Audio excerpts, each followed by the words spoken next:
পৃথিবীতে আমরা কতই না প্রাণী দেখি। তাদের মধ্যে কেউ বসবাস করে স্থলে, আবার কেউ জলে।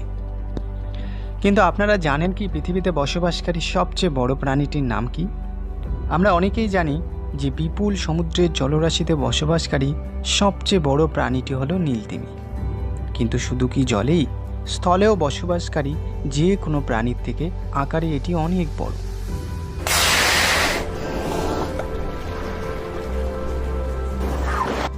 আমরা অনেকেই নীলতিমিকে মাছ বললেও প্রকৃতপক্ষে এটি মাছ নয়।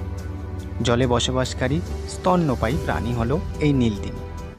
আর সেই হিসাবে নীলতিমি হলো পৃথিবীর সবচেয়ে বড় স্তন্যপায়ী প্রাণী।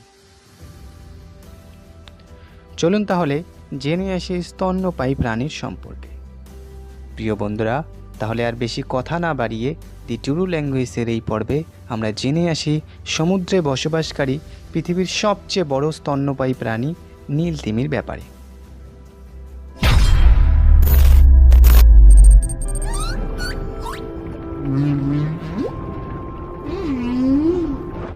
সমুদ্রের অতুলনীয় জলরাশির মধ্যে বসবাসকারী এই নীলতিমির নামে নীল বোঝালেও আসলে অনেকটা ধূসর আর কালচে বর্ণের হয়ে থাকে এই নীলতিমি।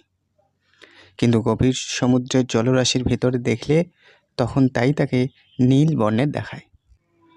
এক একটা করে নীলতিমি যেমন তার সুবিশাল দেহের অধিকারী, ঠিক তেমনই ওজনেও পৃথিবীর সবচেয়ে বড় প্রাণী হলো এই নীলতিমি।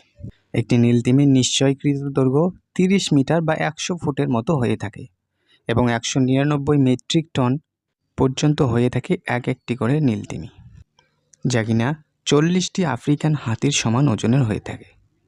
একটি নীলতিমি এতটাই বড় হয়ে থাকে যা আজ পর্যন্ত আবিষ্কৃত সবচেয়ে বড় ডাইনোসরের থেকেও দ্বিগুণ বড়।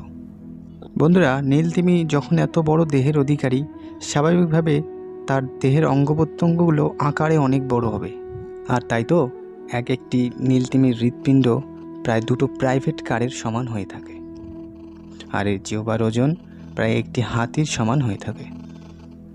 অপরদিকে এক একটি নবজাতক তিমিরও গঠন অনেক বড় হয়ে থাকে। প্রায় 25 ফুট দৈর্ঘ্যের হয়ে থাকে এক একটি নবজাতক তিমি, এবং এক একটি নবজাতক তিমি জন্মের 3 মাস পর্যন্ত প্রতিদিন প্রায় 500 লিটারেরও বেশি দুধ পান করে থাকে।